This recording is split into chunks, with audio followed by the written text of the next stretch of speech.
HVAC on call. We are so back. Changing a mixing valve here for a water heater, where this water heater also serves a heating coil for heating. As you can see, to start, I tried isolating the water lines, but the handles on the shutoff valves kept spinning.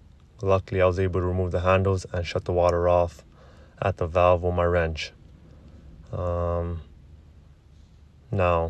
we're going to do a little something different here for you guys.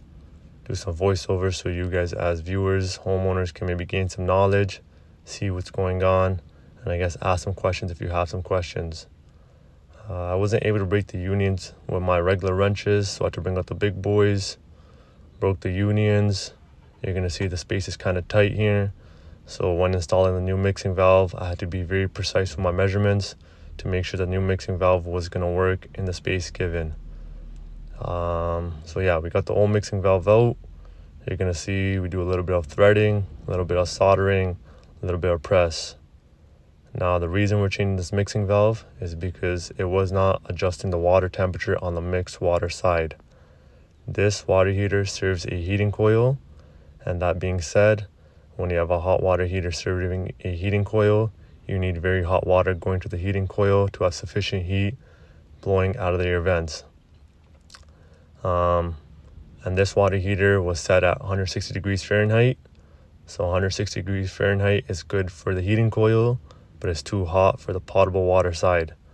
The old mixing valve was not adjusting the water. That's why we installed a new one. So we set the potable water side to 120 degrees, which is warm enough to be comfortable and not hot enough to burn the user. So you're going to see we do a little bit of pressing, a little bit of soldering, a little bit of threading. We didn't want to reinvent the wheel here. We just wanted to get the new mixing valve in so the customer has hot water and sufficient heating. We tightened up all the nuts, made sure there's no leaks, and everything was good to go. Here I'm explaining why we had to do what we had to do. The water heater set at 160 degrees Fahrenheit, and like I said, that's very hot.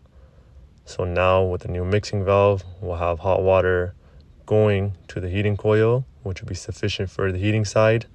And now we can also adjust the mixed water side, so when the customer is using hot water for washing their hands or showering, they won't burn themselves.